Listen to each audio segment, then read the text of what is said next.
Eu queria fazer um agradecimento especial a todas as pessoas que se juntaram a nós nesta manhã para ouvir um pouco os resultados e o debate deste maravilhoso painel que a gente tem aqui, né? Eu queria realmente fazer um especial agradecimento a Renata e Diego pelo incrível trabalho que fizeram com relação a esta pesquisa, esta publicação, e também, obviamente, a todos os palestrantes que aceitaram, né, o convite para estar aqui.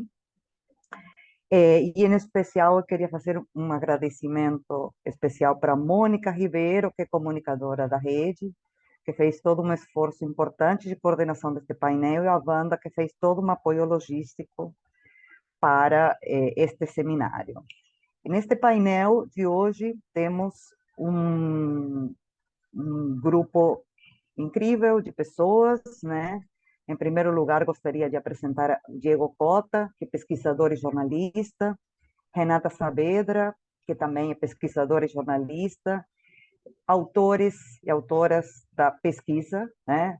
Também se juntou a nós nesta manhã para o debate, para integrar o painel, o Rodrigo Savazoni, que é diretor associado do Instituto Procomum, Tony Marlon, educador e comunicador popular e colunista da UOL, Rodrigo Montaldi, que é gestor de programas do Fundo Casa Socioambiental, e a Mônica Nóbrega, coordenadora de comunicação no Fundo Brasil de Direitos Humanos, que vai fazer a mediação deste painel. Eu queria também dar alguns avisos que são importantes. Em primeiro lugar, a gente tem disponível aqui tradução português e espanhol. Vocês podem acessar a tradução a partir do botão, né, clicando ou no português ou no espanhol. E também a gente abre aqui o espaço do chat para que vocês possam colocar comentários e perguntas que depois os panelistas possam retomar depois das suas apresentações e provocações para o debate, né? Então, antes de começar a apresentar um pouco os principais achados, né, e abordagem desta pesquisa, é importante que a gente possa entender qual é a origem, por que a Rede Comum A decidiu trabalhar com esta pesquisa, com esta publicação, e qual foi o percurso recorrido até chegar a ela, né?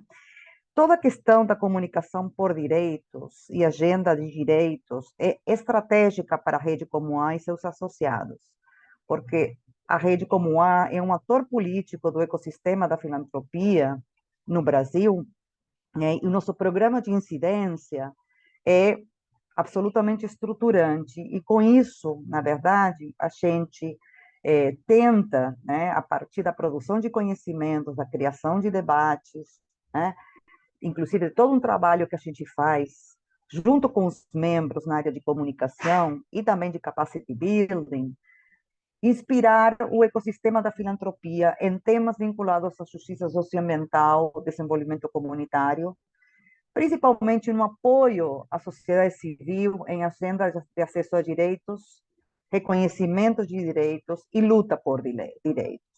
Ou seja, porque para a Rede Comum A é fundamental entender que esse apoio que se faz à sociedade civil é um apoio a uma agenda de direitos, é o fortalecimento da sociedade civil que, de alguma forma, de forma absolutamente direta, é fortalecer a democracia.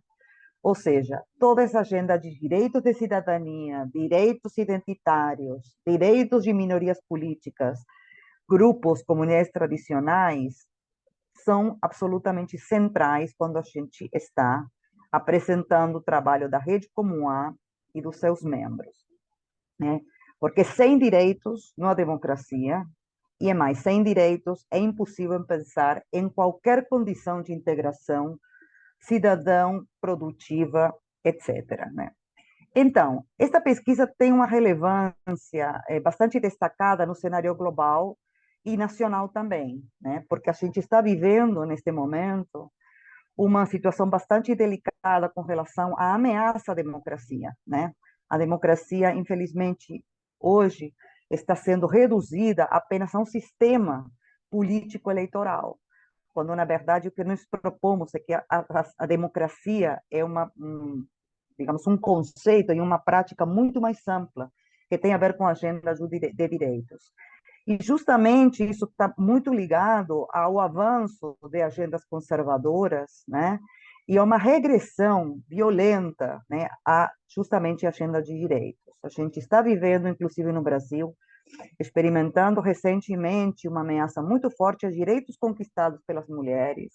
Ainda as mulheres não temos autonomia sobre a decisão sobre nossos próprios corpos. Isso é uma agenda que está sendo discutida e está polemizada nos últimos tempos, mas a gente também vê uma regressão muito grande da conquista de direitos de diversas minorias políticas, populações indígenas, quilombolas, direito à terra, direito a comunidades de periferia, etc., etc. Ou seja, este avanço das práticas conservadoras é justamente uma reação, né? A gente entende como uma reação a todo este ambiente, né, de políticas por direitos que foram criados nos últimos anos, né? Ou seja, é uma reação, né, perante as perdas que o patriarcado, né, e o sistema colonial está experimentando a partir da instalação dessas agendas, né? Ou seja, quando a gente está falando de colonialidade, estamos falando de um sistema baseado na dominação, na exploração, na subalternação, né? E estamos falando de um poder branco, masculino, cis heteronormativo. Ou seja, estas pautas que estão sendo colocadas hoje, que estão em risco hoje, estão muito ligadas a um avanço destas agendas, a conquistas por parte dos movimentos que, na verdade, os grupos de poder não estão conseguindo realmente aceitar como algo dado, como algo conquistado, como uma conquista por parte da sociedade civil e da sociedade como um todo. Então, a questão dos direitos, do comum, do comunitário, são temas que perpassam esta publicação, né? E para nós, o papel que ocupam as mídias comunitárias nesta agenda da luta por direitos é absolutamente importante, não apenas por justamente tentar defender toda esta agenda, mas também porque hoje estamos realmente enfrentando todo um cenário de fake news, né? Então, estas mídias ocupam um espaço destacado, né? Especialmente perante os ataques permanentes que a sociedade, né? Especialmente as minorias políticas, vem recebendo, né? Vem sendo afetadas por elas, né?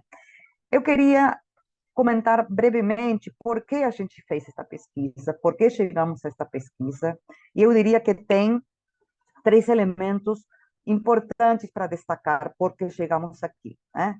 A primeira delas é que, de alguma forma, essa pesquisa é uma continuidade, ou de alguma forma foi provocada bastante pela Renata Saavedra, que fez uma pesquisa, né, que a gente inclusive divulgou no blog da rede, que se chama Comunicação Baseada em Evidências e Comprometida com a Defesa de Direitos no Brasil e na Colômbia.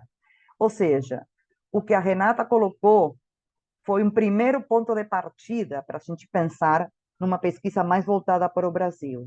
Ou seja, como é possível construir, né, uma comunicação crítica e estratégica baseada em dados concretos, ou seja, a questão da base material, que é o que permite construir narrativas. Aqui não estamos falando de um plano ideal, estamos falando de um plano concreto e material, né? E o que se denuncia nessa pesquisa, que de alguma forma também esta nova pesquisa traz, é justamente a dificuldade que o campo experimenta perante a falta de recursos, né? E perante a falta, inclusive, de capacidades, né? Que a gente precisa construir, que a gente precisa potencializar para que este tipo de comunicação possa ser desenvolvida e possa ocupar um cenário estratégico, né? Então, existe, por outro lado, uma grande oportunidade. A gente não vê apenas um cenário negativo, ao contrário, vemos um cenário positivo e de grandes oportunidades, porque enxergamos que a comunicação comunitária é absolutamente estratégica, digamos, do ponto de vista político e do ponto de vista da defesa da democracia, né? Outro ponto importante que nos levou a esta pesquisa, que também foi somando elementos críticos, foram as rodas de conversa organizadas pelo Fundo Socioambiental Casa, no ano passado em Brasília, né? Que foram rodas de conversa em comunicação, direitos humanos e justiça climática, né? Que foi um importante momento para poder escutar o campo, né? Poder escutar os comunicadores comunitários, poder escutar as pessoas que estão à frente das mídias comunitárias, justamente para entender quais são as suas necessidades, quais são as suas oportunidades, qual é o trabalho que elas desenvolvem, né? E esse diálogo foi muito rico e muito importante, inclusive para esta pesquisa, porque foi um insumo muito importante para construir todo este debate que Diego e Renata desenvolveram, inclusive também a partir de uma nova escuta com o campo, né? E, finalmente, houve também um interesse de um financiador em desenvolver esse trabalho, né? Então, a gente tem um pouco este resultado a partir deste percurso, né? Nós acreditamos que este é um tema absolutamente urgente, um tema para o qual a filantropia deve olhar, é um tema que, infelizmente, ainda é negligenciado, existem poucos recursos alocados para a comunicação comunitária, né?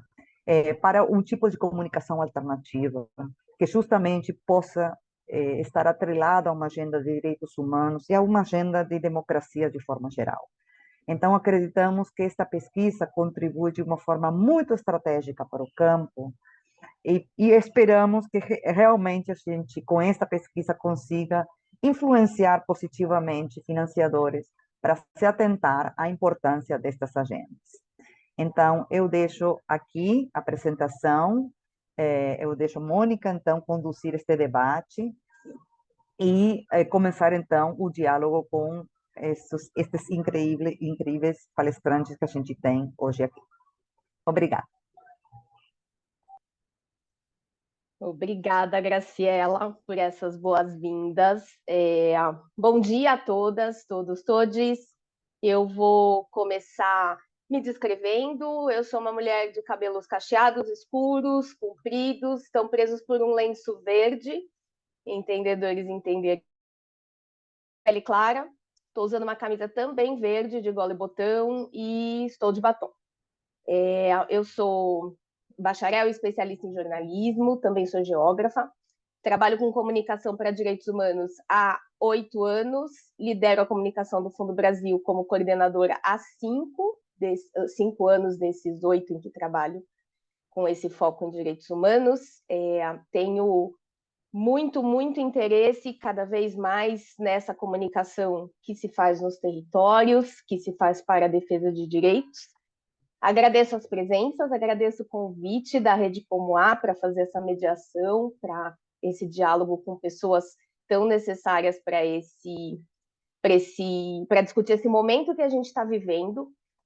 E que momento é esse, né? Em relação à comunicação. Então, a gente está falando de um momento em que a fragmentação já é, né? A comunicação já é um fazer fragmentado, um consumo fragmentado, mediado, sobretudo, pelas big techs, né? Por empresas, por instâncias do capitalismo com regras e formas de fazer muito próprias e pouco transparentes e muito capazes de conduzir o debate público por caminhos que, como Graciela bem estava comentando há pouco, não são necessariamente caminhos que nos tornam mais democráticos como sociedade.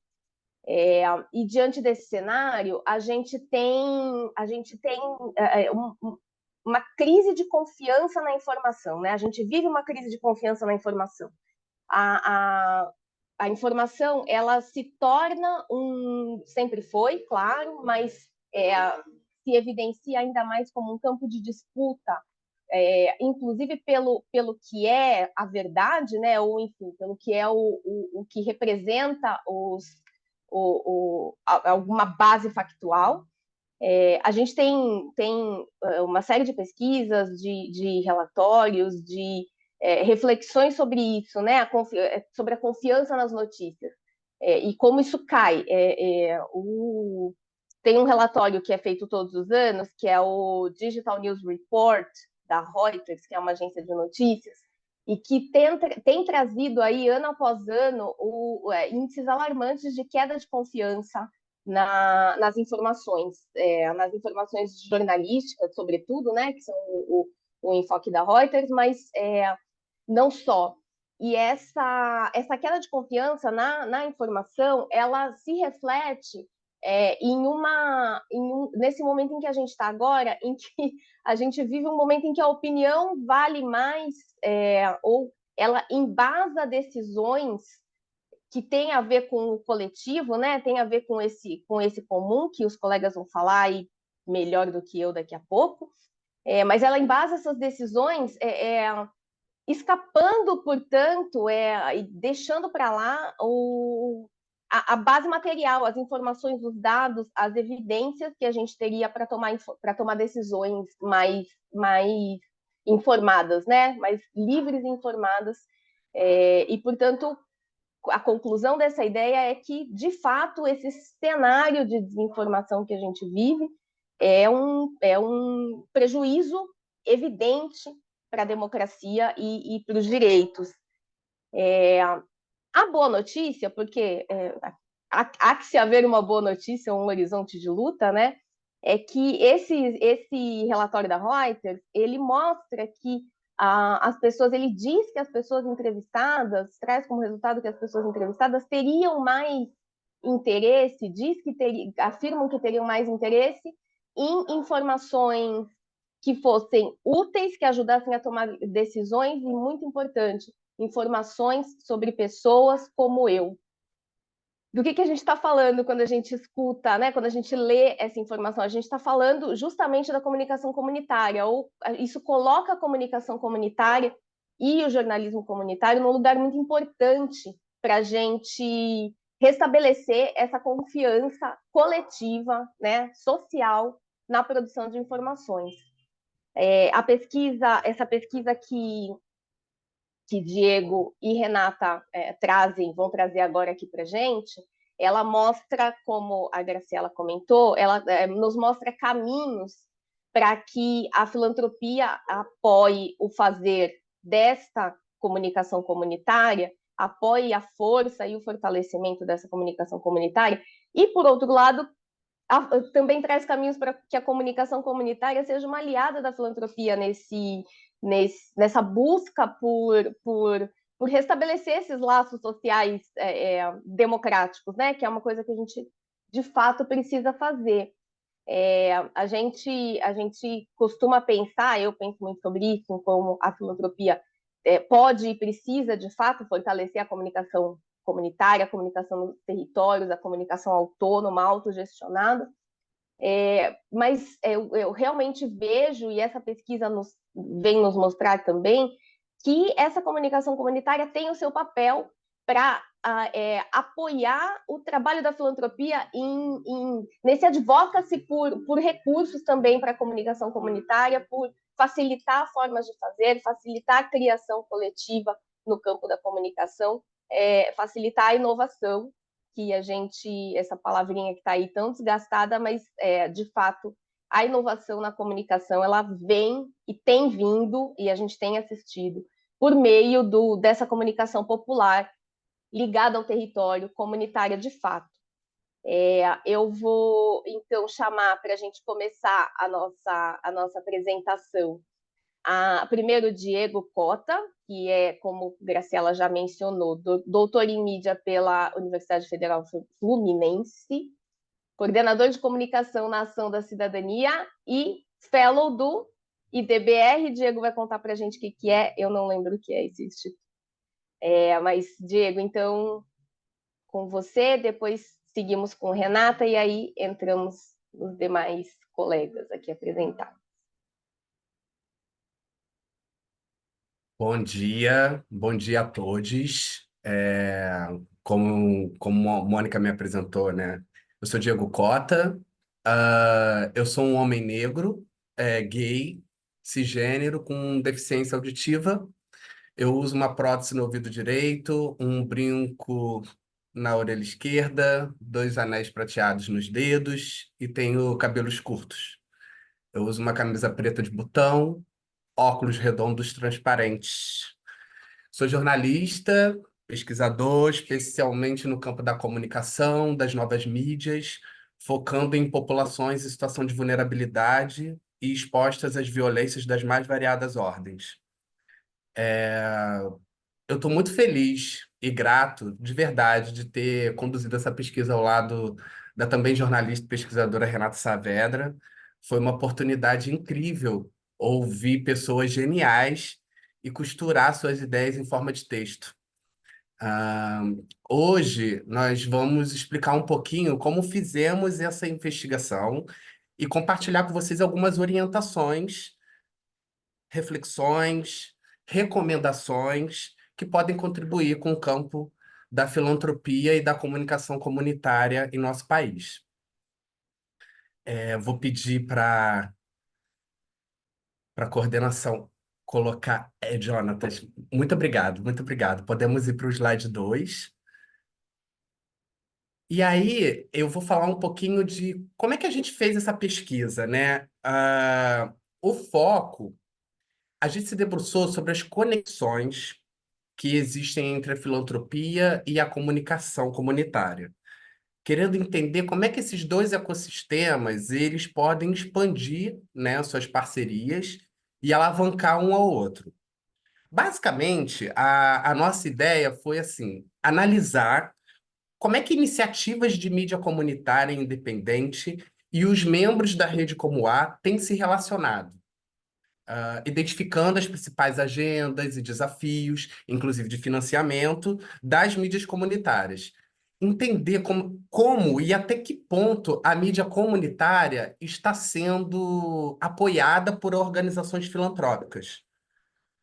Mapear experiências de apoio e parcerias em curso entre organizações filantrópicas e mídias comunitárias. Construir recomendações para tornar visíveis, fortalecer e promover alianças entre organizações filantrópicas e mídias comunitárias.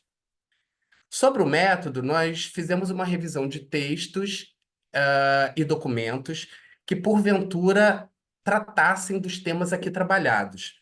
Foram relatórios, pesquisas, artigos científicos foram acessados para que tivéssemos um ponto de partida, inclusive para a produção do roteiro de entrevistas semi-estruturadas.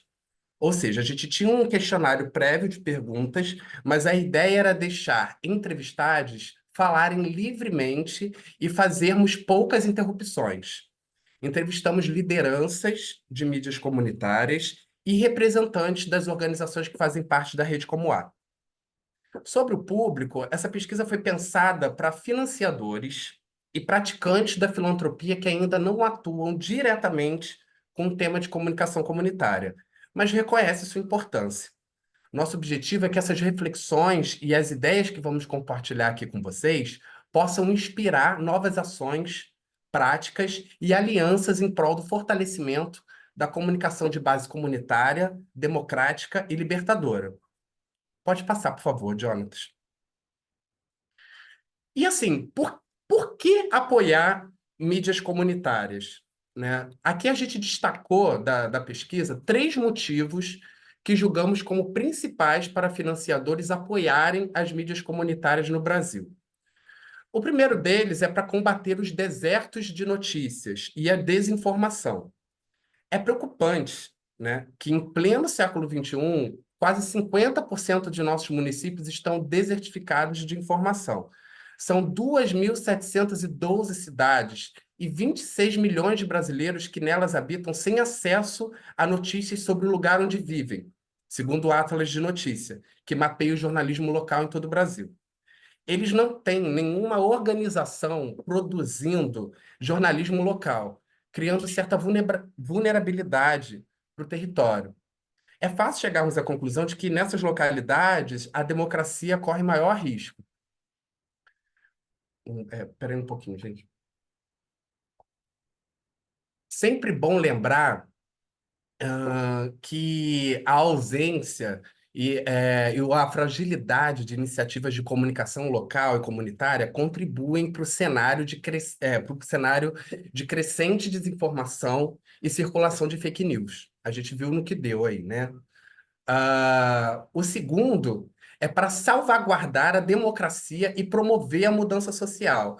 As mídias comunitárias atuam na defesa do território, denunciando violações e promovendo o acesso a direitos. Um dos entrevistados dessa pesquisa diz que, na prática, por terem legitimidade no território, são as mídias comunitárias que conseguem fazer o engajamento de fato. São elas que promovem um building power, de conseguir construir poder nas bases. Por último, mas não menos importante, é para fortalecer ecossistemas de informação locais. Esse foi um conceito muito interessante que apareceu durante as entrevistas.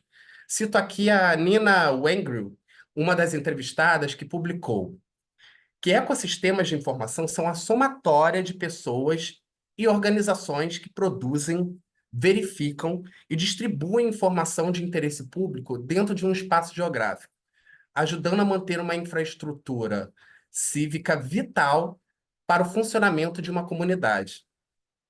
Então, fortalecer redes locais de produção e consumo de informação é importante para qualificar a demanda por informação, combater a desinformação e garantir direitos.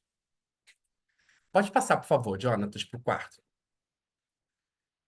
Bom, aqui a gente destacou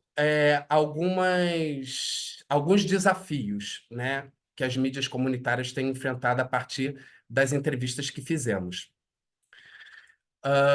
Os conflitos nos territórios, gerados a partir de divergências políticas, denúncias de ilegalidades, etc., acabam por dificultar a atuação dos comunicadores, levando muitos deles a precisarem de proteção. Inclusive, destaco aqui a importância de programas que apoiem defensores de direitos humanos, muitos deles comunicadores que precisam de segurança por correrem risco de vida. As questões de recursos e formações também foram bastante ressaltadas, especialmente em relação à autonomia para gerir o dinheiro, pois muitas das vezes o organograma das organizações dificulta a gestão de verba e rubrica dos comunicadores, que querem maior independência para poderem gerir o dinheiro. A infraestrutura também é um obstáculo para comunicadores comunitários. A falta de recurso impede a compra de novos equipamentos e conserto dos danificados, além do precário acesso à internet. Sobre as políticas públicas, o que temos a dizer é que o Estado brasileiro não assegura o direito à comunicação, que é constitucional. Ele também não a regulamenta, não monitora, não subsidia iniciativas comunitárias, abrindo espaço para os grandes oligopólios controlarem a comunicação no Brasil. Eu ouvi, né, de uma das entrevistadas que os recursos do Estado para a comunicação também precisam ser disputados. Fortalecer as mídias comunitárias para que elas gerem engajamento social e consigam angariar recursos públicos para o seu desenvolvimento se mostra como uma ação de muita importância. A falta de conhecimento dos doadores sobre as demandas locais e dinâmicas do território também são problemas para as mídias comunitárias. Os desafios do dia a dia são inúmeros. Vou trazer um exemplo para vocês. Uma das entrevistadas falou do preço do diesel, que é inflacionado lá na Amazônia, e que muitas das vezes ela não tem flexibilidade para abastecer os barcos, porque as rubricas dos projetos não a possibilitam fazer essa alocação de verba. Os financiadores precisam ser empáticos, flexibilizar a prestação de contas e basear a filantropia na confiança. Bom, como vocês podem ver, são muitos dos desafios, né? Agora eu vou passar a palavra para a Renata, para ela falar um pouco sobre como o campo da filantropia está respondendo a essas demandas. Muito obrigado, gente.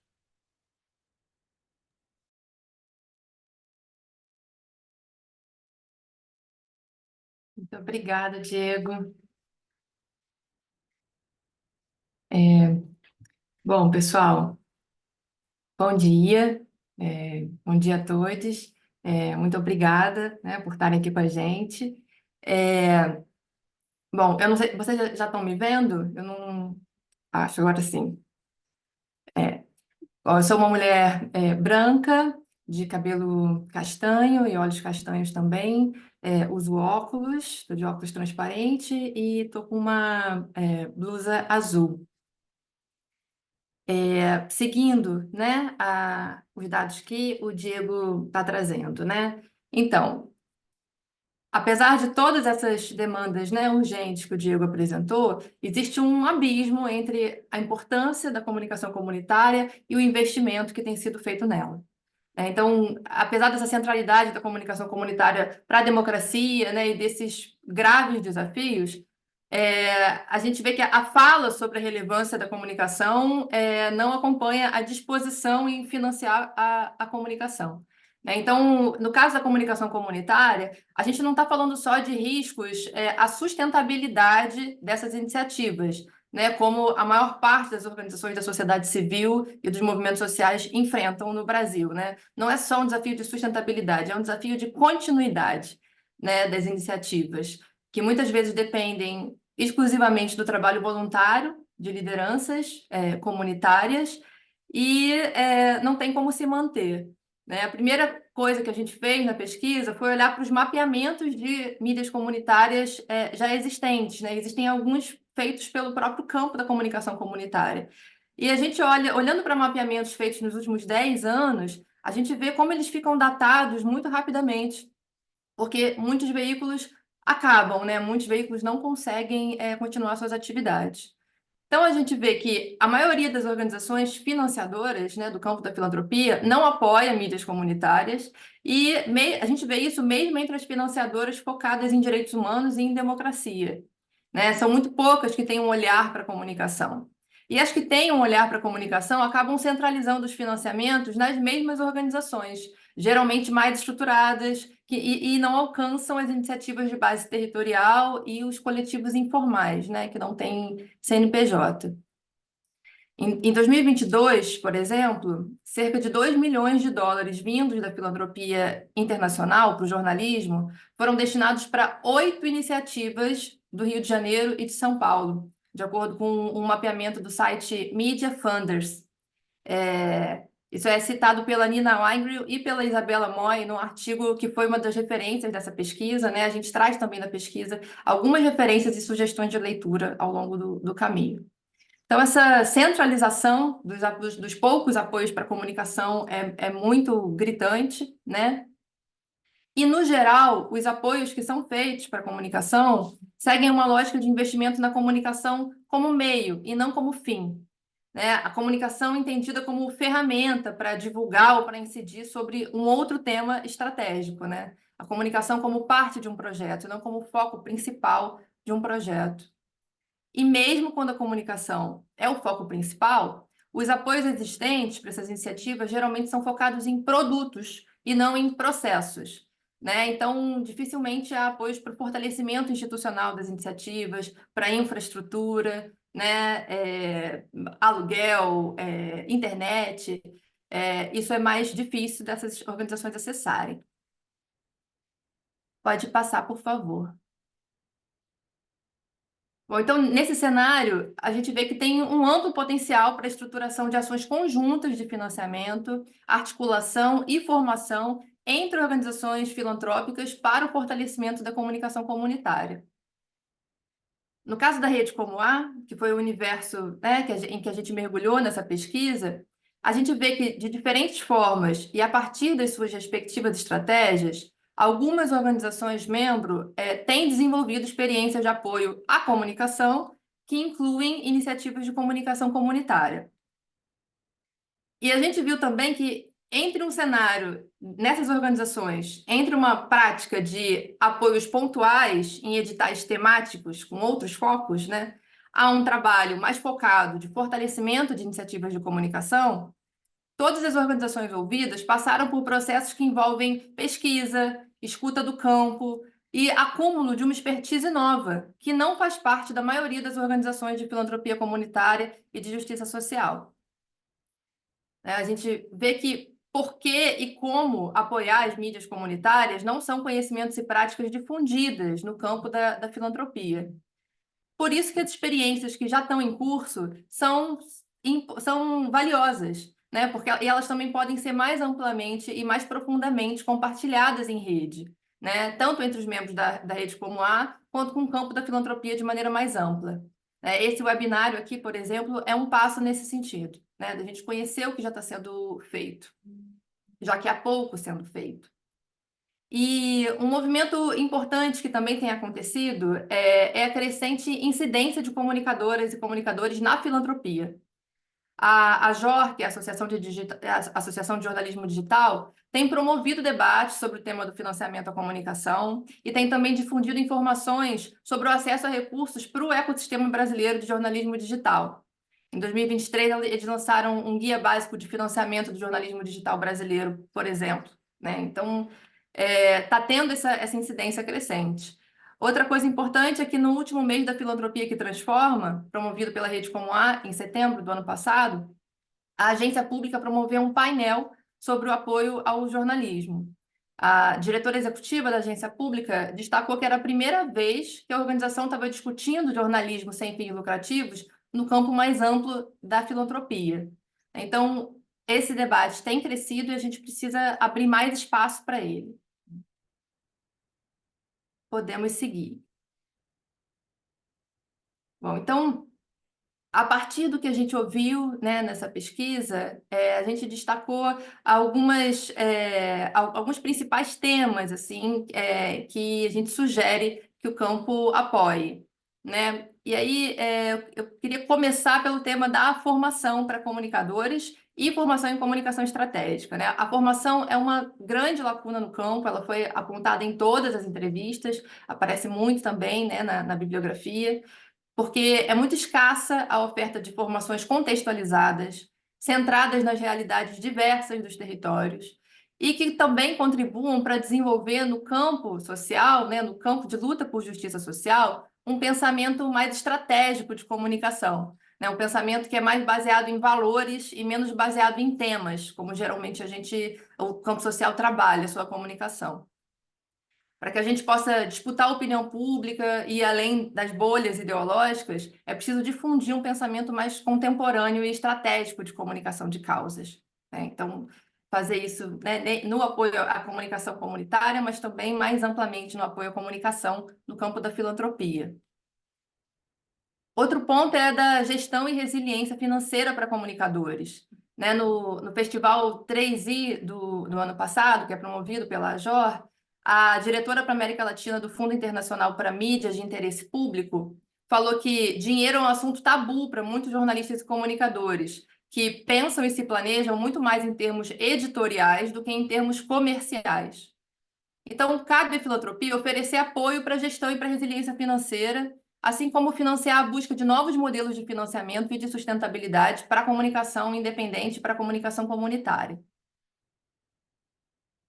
Outra demanda é o do apoio para articulação e fortalecimento de ecossistemas, redes e alianças. E aí, além de fortalecer ecossistemas locais, né, como a gente já mencionou aqui, apoiando a articulação de mídias comunitárias, né, nos seus territórios, é necessário também promover mais espaços regionais, nacionais e internacionais, onde organizações da sociedade civil, jornalistas e defensores de direitos possam trabalhar de forma articulada, né, para construir ecossistemas de informação mais saudáveis. Então, fazer mais encontros, como as rodas de conversa que o Fundo Casa promoveu, que a Graciela comentou aqui, sobre comunicação, direitos humanos e justiça climática, fortalecer redes de comunicação comunitária que já existem, como a coalizão de mídias periféricas, faveladas, quilombolas e indígenas, né? Então, olhar para essas redes que já estão aí, como a gente pode fortalecer esses ecossistemas.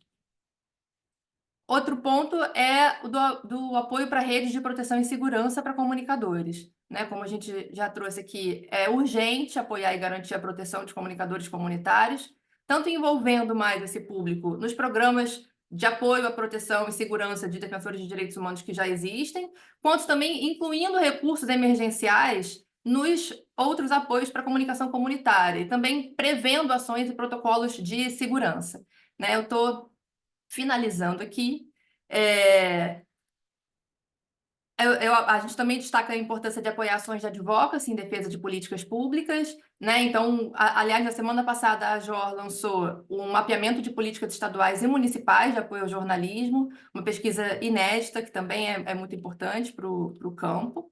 E, é claro, o apoio a campanhas e produção de conteúdo, e aí pensando as campanhas como foco principal dos apoios e não como elementos auxiliares a outras ações, e a distribuição de conteúdo, porque a circulação é um gargalo da informação e a criação do conteúdo é só um ponto de partida, né, e não um ponto de chegada.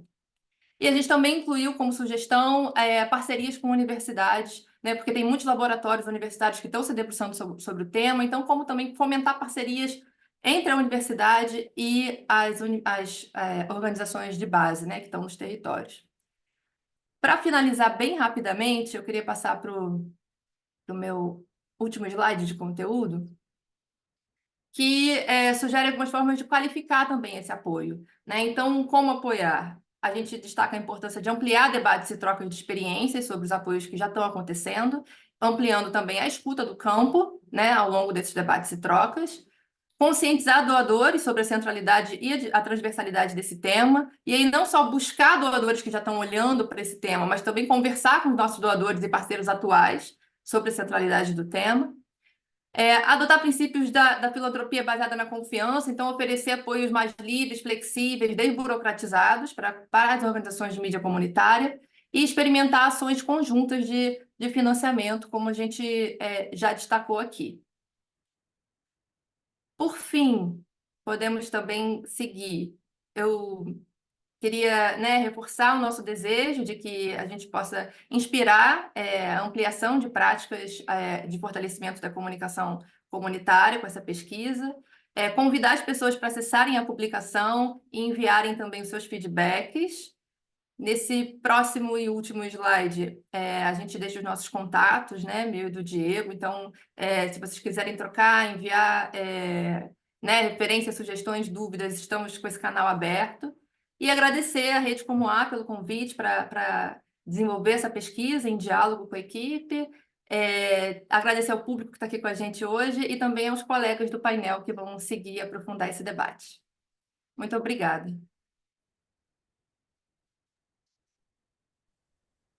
Muito obrigada, Diego Cota, Renata Saavedra, por essa primeira destrinchar aí a pesquisa para a gente. A gente tem muita coisa para conversar sobre ela, né? Tem muitos insights. Eu vou só lembrar as pessoas que estão aqui acompanhando esse debate que podem enviar perguntas ao longo de toda a apresentação. A gente vai deixar para fazê-las ali, organizar e fazer essas perguntas no final. Podem perguntar nesse íconezinho Q e A, que tem, para quem está no laptop, fica nessa barra no pé do laptop. Para quem está no celular, depende da versão do Zoom, às vezes fica ali em cima, às vezes fica também no pé da tela. Então, usem esse ícone aí dos dois balõezinhos de conversa para mandar as perguntas. A gente viu que já chegou alguma coisa aqui, vamos deixar para fazer ali para o final, tá bom?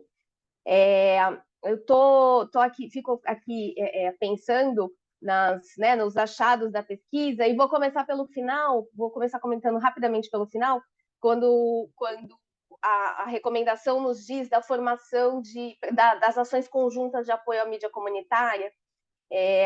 Acho que isso tem muito diálogo com essa noção do mundo fragmentado e da informação fragmentada que a gente está vivendo, porque, por um lado, a gente precisa dessa informação, a gente está entendendo que essa informação feita no território, a partir do território e para o território, é fundamental para restabelecer a confiança no ecossistema de informação. E, por outro lado, a gente sozinho no território não vai dar conta de nada, porque o mundo é muito grande e está muito complexo. Então, esse caminho da formação de redes, tanto da filantropia se articulando para apoios que sejam estruturados e que permitam e que facilitem a estruturação dessa produção de informação comunitária, mas que também tenha esse diálogo em rede.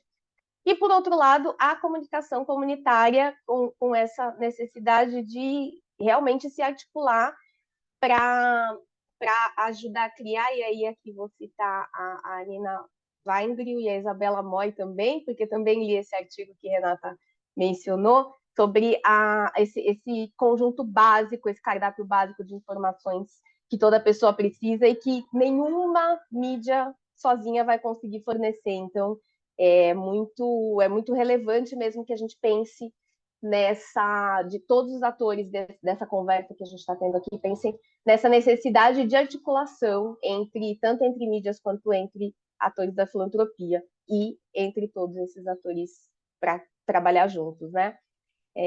Isso porque é aquilo, né? A gente está, nosso desafio é reconstruir um campo de comunicação e jornalismo comunitários para que a gente consiga promover direitos, para que a gente consiga viver em sociedades livres, plurais, justas, bem informadas.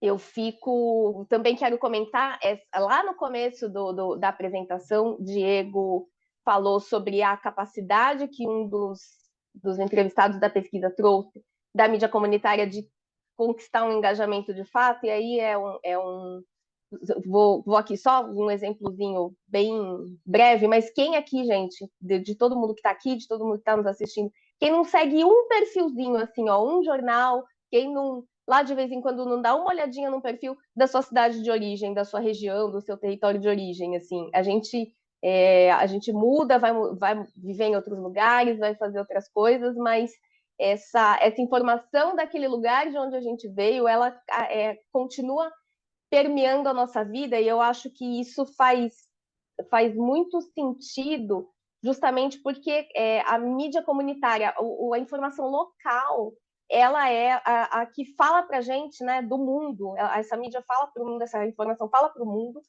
fala para a gente do mundo, a partir do mundo onde a gente aprendeu a conhecer, né? Aprendeu a ser e aprendeu a conhecer. Então, o nosso lugar de origem, ele é parte do que a gente é e de como a gente está no mundo, e a informação desse nosso lugar de origem sempre segue sendo importante para a gente, tanto porque os nossos afetos estão lá, as nossas lentes estão lá, ou estão aqui, né? Para quem continua.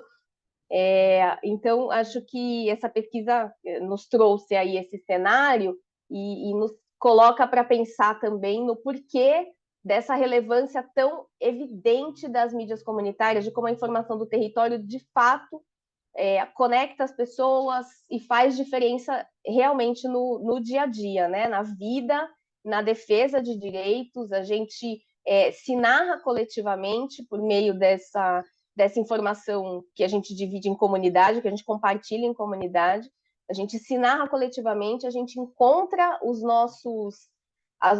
reverbera, encontra eco nas nossas necessidades do mundo, e como é o nosso tema aqui, a gente se organiza para defender direitos. Essa conversa dos direitos, ela é sempre coletiva, né? Ela é sempre para o comum, não é para o coletivo, não é uma coisa que se dê para fazer na individualidade.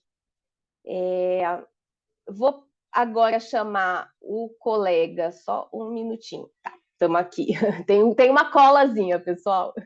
Mas eu vou chamar agora o Rodrigo Savazone, que é... Deixa eu encontrar as descrições das pessoas.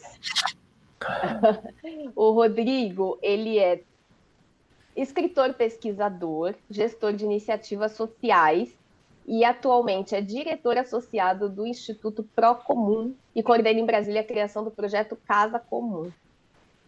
Rodrigo, então eu queria te convidar a comentar um pouco para a gente o cenário da comunicação independente comunitária no Brasil, como é que é isso no chão do território, pensando que você coordena um instituto que é territorial, né, uma organização que é territorial da Baixada Santista, e que trouxesse aí as tuas pesquisas e as tuas impressões sobre essa ideia de comunicação, de comunidades, que você estava comentando com a gente um pouco antes dessa conversa começar.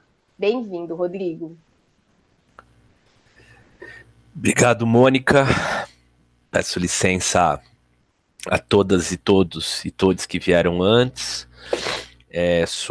Vou fazer minha audiodescrição também, né? Sou um homem branco, de cabelos castanhos, barba também castanha, olhos castanhos.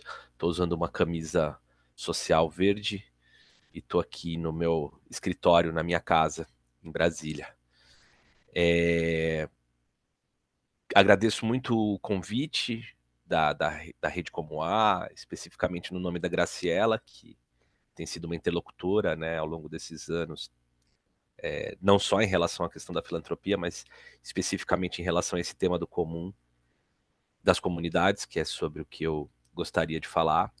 Queria dar os parabéns, né, para a Renata e para o Diego pelo excelente trabalho feito nessa importante investigação que resulta nessa pesquisa, que aponta caminhos, né, práticos para olhar para uma questão essencial, que é como nós financiamos a comunicação, né? Eu entendo também que estamos colocando em debate, em questão, em tela hoje, quem que deve ser responsável por financiar a comunicação democrática dentro dos países democráticos, né? Então, discussão muito importante. Também agradecer a Mônica pela condução desse trabalho e os demais colegas, né, que estão na mesa, alguns deles queridos amigos que eu não vejo faz algum tempo, mas com quem compartilho aí das lutas, e é sempre um prazer poder dividir esse espaço. Tenho pouco tempo para falar e me fizeram algumas encomendas, né? Eu estou lançando um novo livro agora, resultado da minha tese de doutorado, falando sobre esse conceito do comum. Eu vou tentar, vou pedir licença para vocês, pode ser que soe um pouco enfadonho, né? Sempre que a gente fala de teoria, mas eu juro que ajuda a gente entender um pouco do que é e dar contorno, na verdade, para o debate que a gente está fazendo. Acho que a teoria, ela, quando aplicada, né, ou quando instrumento de luta e de sustentação para aquilo que a gente faz, ela é muito importante também para a gente clarear alguns caminhos num mundo tão complexo e cheio de nuances como esse em que a gente vive, né?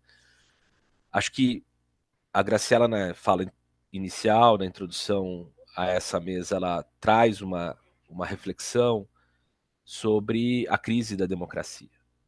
E aí eu queria voltar justamente à ideia de que toda comunicação, qualquer comunicação, que se produza nos termos do que a gente compreende como tal, vinculada a direitos, e aí, enfim, como também um direito, né, que é o direito à comunicação, ela é essencialmente ela é a estrutura e pilar da democracia. Não à toa, os autoritários vão enfrentar a comunicação, vão tentar cercear, vão censurar, justamente porque é da ordem e da natureza dos governos autoritários impedir que a comunicação ocorra. E justamente é da ordem e da natureza das democracias sustentar e fortalecer a comunicação, para que a própria democracia sobreviva. Então, acho que quando a gente fala numa crise da democracia, a gente fala da importância, a gente percebe a importância e a centralidade da comunicação.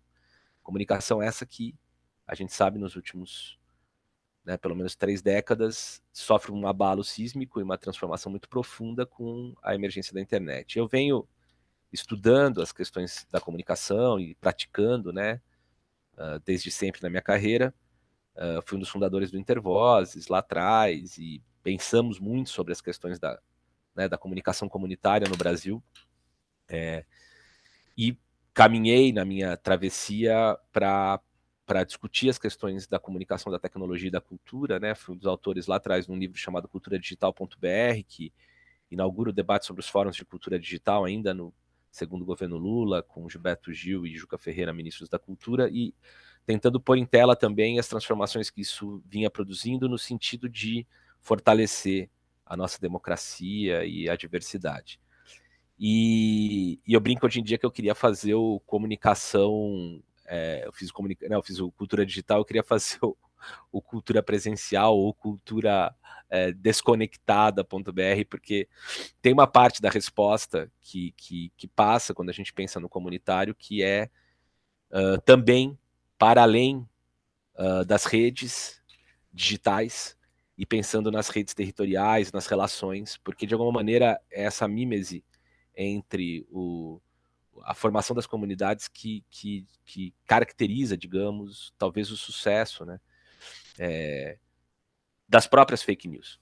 Né? Elas mimetizam o comunitário, elas inventam uma falsa comunidade a partir de uma falsa proximidade que as redes, que essas redes tecnológicas contemporâneas permitem, e especificamente no caso do Brasil, o WhatsApp, que é um fenômeno muito singular brasileiro também, né? Isso não vai dar para a gente explorar aqui, tem pouco tempo, mas o que eu queria então trazer, acho que para a discussão, é, voltando a essa compreensão teórica do que é, quando a gente fala em comunicação comunitária, a gente está falando de uma raiz etimológica muito interessante, que é essa palavra munus.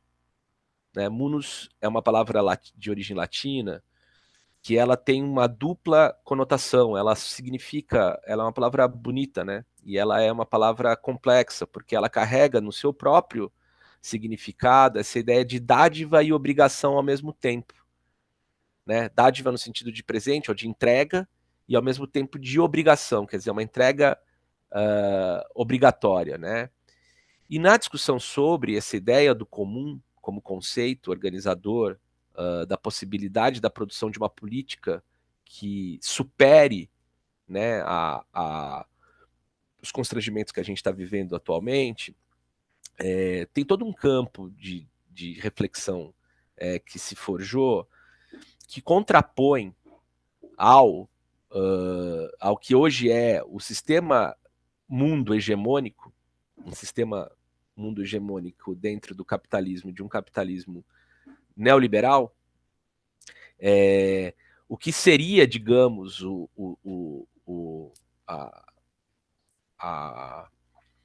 a possibilidade da gente superar as relações produzidas por esse contexto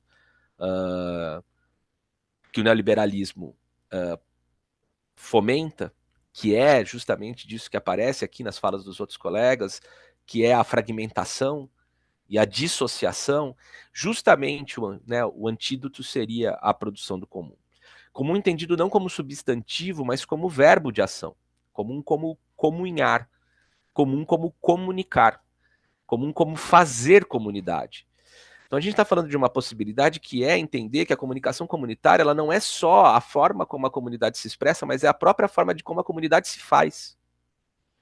E se a comunidade é o vetor que enfrenta o capital, veja, a comunicação então sustenta a própria possibilidade da gente construir comunidades sadias, prósperas, que sejam então possíveis, sejam vetores das transformações nos sentidos que a gente já reconhece, que são os sentidos da defesa dos direitos acumulados, no sentido do enfrentamento nos territórios a violência que se pratica contra aqueles que estão defendendo, seja os direitos, seja, por exemplo, a própria terra, seja os bens comuns gerais, as águas, os rios, né? Seja a urbanidade, né? Nos contextos mais urbanos, né? Das cidades, como a gente vê nas periferias. Então, nós estamos falando aqui de uma ideia de construção que está escorada num duplo movimento de dever e responsabilidade, que está na essência dessa palavra munus, e que dá origem à comunicação, à comunidade, à comum, e a tudo isso que é a possibilidade que a gente tem de construir um pacto político que faça não só defender essa democracia instaurada, que é ineficiente, ineficaz também, essa que, quando Graciela cita, né, que é basicamente reconhecida como um espaço eletivo ligado aos processos de governo do Estado, mas sim como exercício direto do poder. Né? É disso que se trata. E se trata justamente da construção de um novo pacto e de um novo processo político que vá além, porque é disso que também precisamos. Né?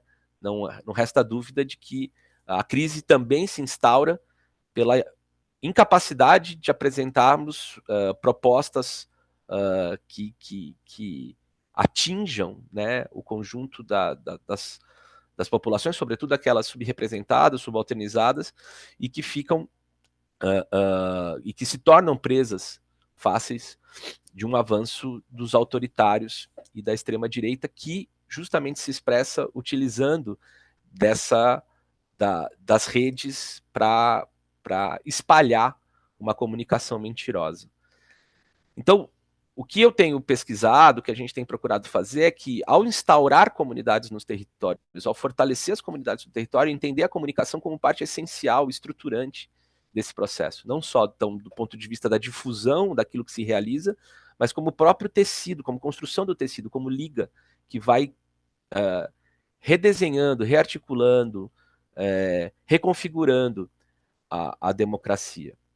E isso a gente tem feito lá no Instituto Procomum, a gente tem o que a gente chama de um laboratório cidadão, que é justamente um espaço-rede cuja finalidade é fomentar é uma incubadora de comunidades, né?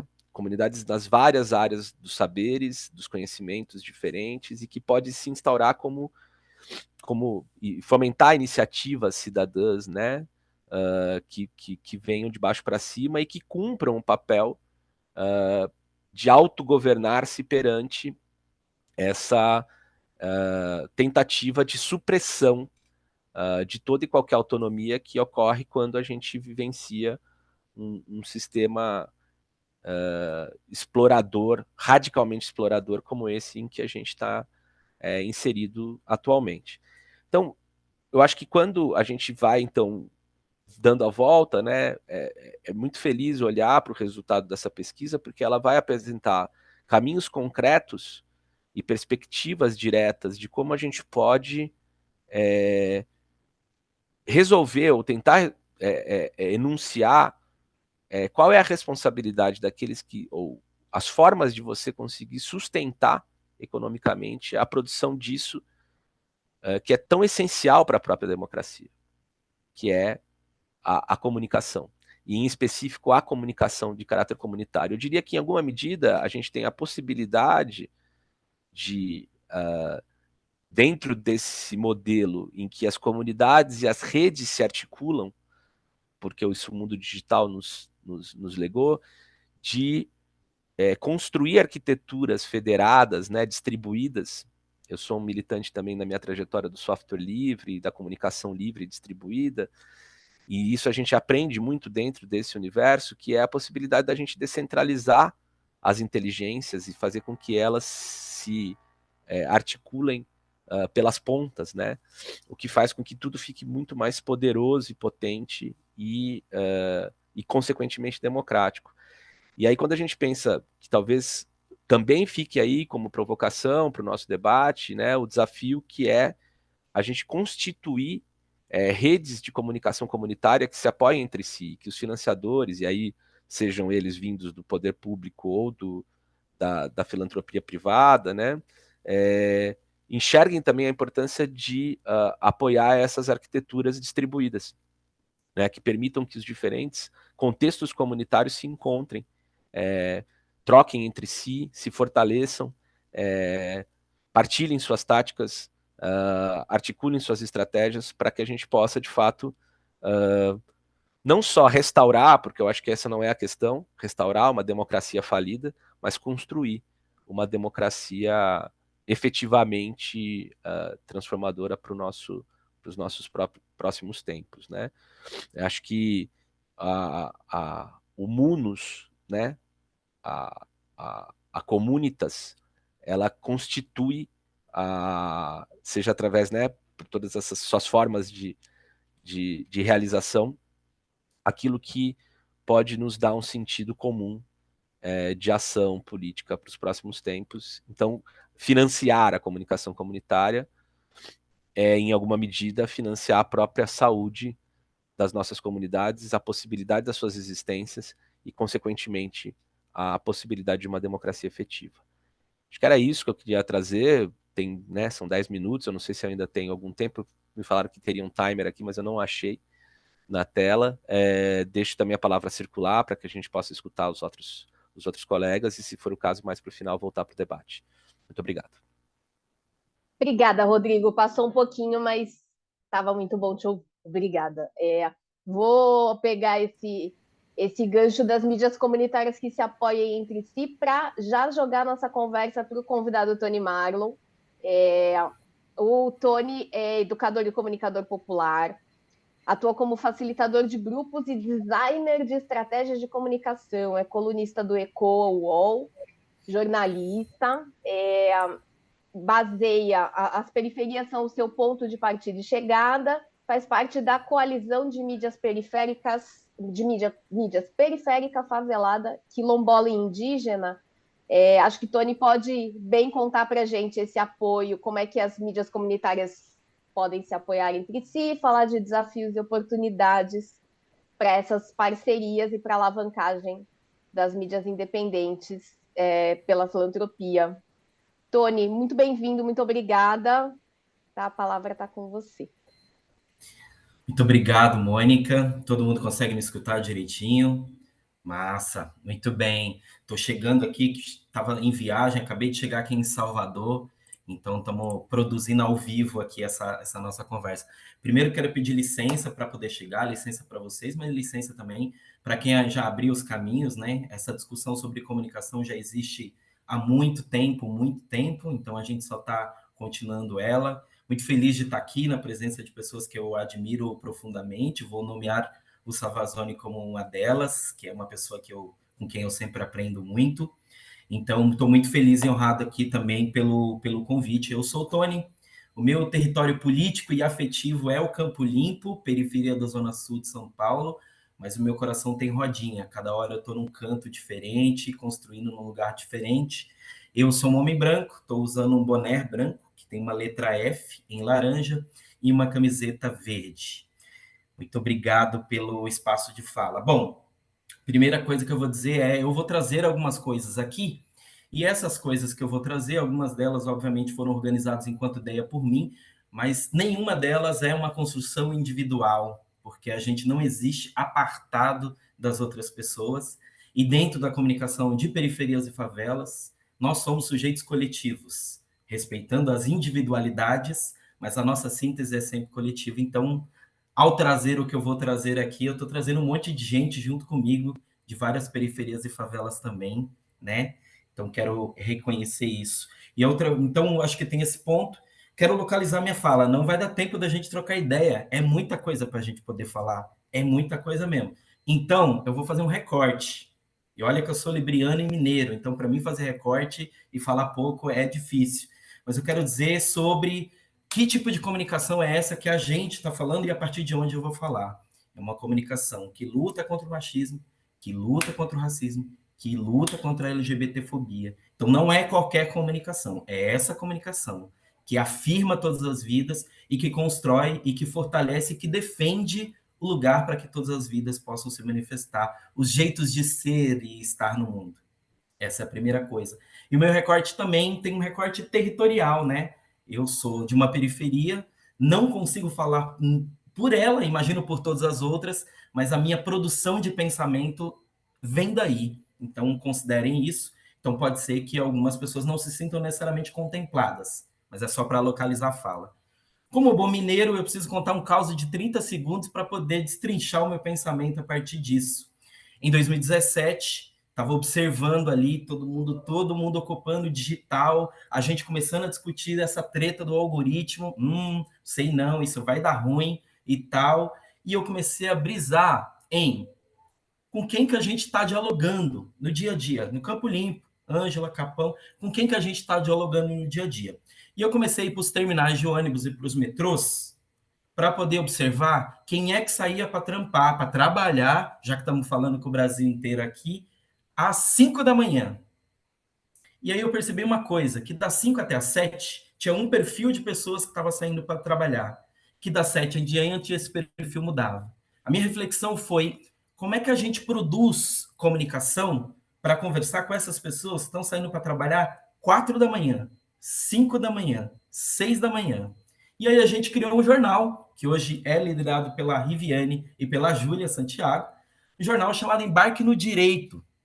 O Embarque no Direito é um jornal impresso, distribuído gratuitamente nos terminais de ônibus, nos pontos de metrô, nos pontos de ônibus, né? Às primeiras horas da manhã. O que tem nesse jornal? Savazone e eu já trocamos muita ideia sobre isso. O que tem nesse jornal? A territorialização da Constituição e a tradução dos direitos sociais, culturais, econômicos. A gente não faz discussão, não fazia discussão macro. A gente dizia assim, no jornal que era sobre educação: se eu chegar na diretora ou no diretor e essa pessoa se recusar a matricular meu filho ou filha, para quem que eu devo ligar? Todo o design editorial e design gráfico era focado em apoiar as pessoas a terem as respostas que elas precisavam para movimentar a vida. Até aí, tudo bem? Muito bem. Então, esse é o papo. Isso foi em 2017. A partir disso, eu quero trazer 3 coisas e 5 pontos rápidos. Primeira coisa é, que eu acho que tem muito a ver com o que foi me pedido, que é falar das oportunidades de financiamento e de intercâmbio entre nós. Primeira coisa é, eu ouvi de uma série de pessoas e instituições a seguinte frase: o tempo do jornal impresso já passou. Eu ouvi isso. Só que essas pessoas não consideram que o meu pai, a minha mãe, a minha vizinha colocam no jornal impresso um tipo de autoridade política e simbólica que não existe dentro do Instagram, não existe dentro do Facebook, não existe dentro das redes sociais. Porque uma coisa é postar uma foto e outra coisa é dizer o meu filho saiu no jornal. É diferente. Completamente diferente. Então, a primeira coisa é isso. O tempo do jornal impresso passou. E desconsideram, inclusive, que no fundão do Capão Redondo e do Campo Limpo chega um tipo de internet super lenta. Olha isso. Imagina no restante do país. Segundo ponto que eu ouvi, jornalismo de serviço já não está mais tão em alta. Eu falei, ué, mas as pessoas precisam resolver a sua vida. Como é que eu descubro qual é a linha de ônibus que passa naquela avenida ou qual linha de ônibus que foi cortada? Terceira coisa que eu ouvi é, Tony, mas vocês não têm nenhuma estratégia de uma plataforma digital? Falei, não, eu quero atravessar a notícia que a minha mãe e o meu pai precisam no caminho delas e não convidá-las para vir até onde eu estou. Saca? Qual era a teoria de mudança que estava por trás da nossa cabeça quando construímos o Embarque no Direito? Hoje liderado pela Rive e pela Júlia. Que era o quê? A reconstrução desse tecido social territorial, no nosso caso, isso não é a verdade, é só nessa percepção, se dava a partir de um ponto muito específico.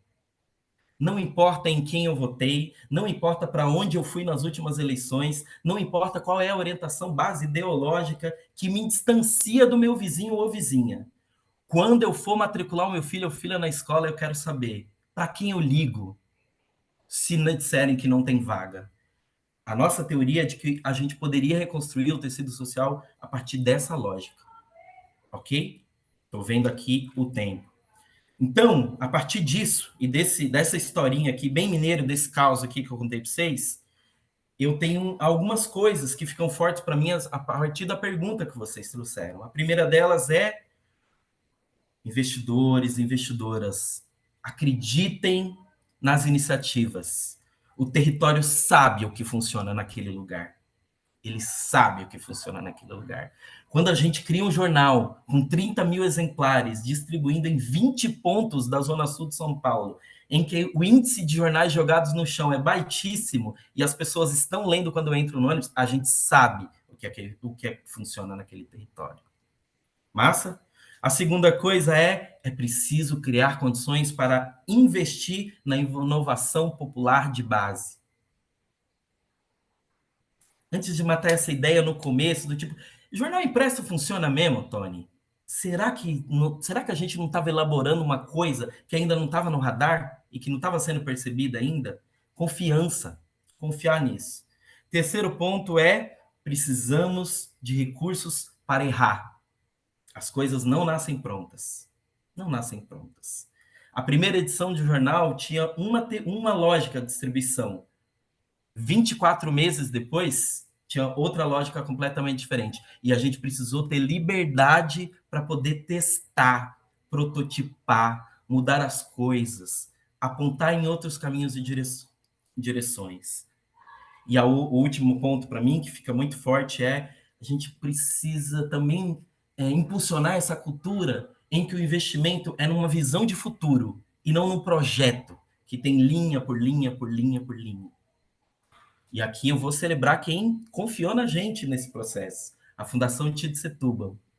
Elas olharam para a gente, olharam para o jornal e falaram, tem coisa aí, a gente vai apoiar vocês. E nós ficamos lá, testando as coisas. Massa? Então, essa lógica, assim, investir na visão de futuro que está sendo percebida ali. Não só no projeto, porque aí tem que ficar negociando tudo. Bom, dito isso, e indo para os meus 4 últimos minutinhos, tenho 6 sínteses aqui para trocar com vocês, tá? Rapidinho. A primeira delas é, a gente ainda tem uma lógica de financiamento da comunicação, ou de percepção da comunicação como ferramenta. Comunicação é estratégia política. Estratégia de produção política. Quer ver um exemplo?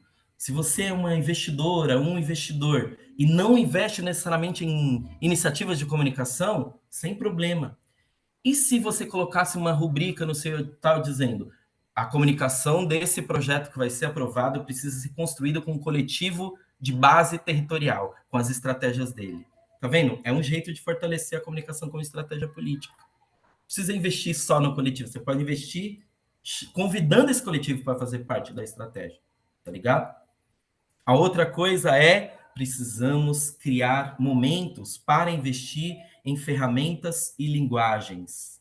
As ferramentas e linguagens que nos trouxeram até aqui já estão dando alguns sinais de cansaço. A gente precisa investir em outras ferramentas e linguagens. E para isso a gente precisa testar, prototipar. Quer ver um exemplo? Estou fazendo agora um podcast que é contação de história, que é basicamente contra a produção social do esquecimento.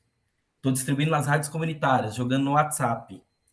Eu estou usando a contação de história. Por quê? Porque a minha teoria de mudança é de que se eu chegar e falar jornalismo logo de cara, talvez quem precisa me escutar não vai. Então eu vou pela contação de história. A síntese desse projeto é o quê? Mobilizar memórias, sentidos e sensações para ter as conversas mais urgentes do nosso tempo. Tá vendo como eu estamos olhando para outro lugar? Isso é investigar para mim ferramentas e linguagens. Terceira coisa, investir nas estratégias de produção de saúdes, no plural.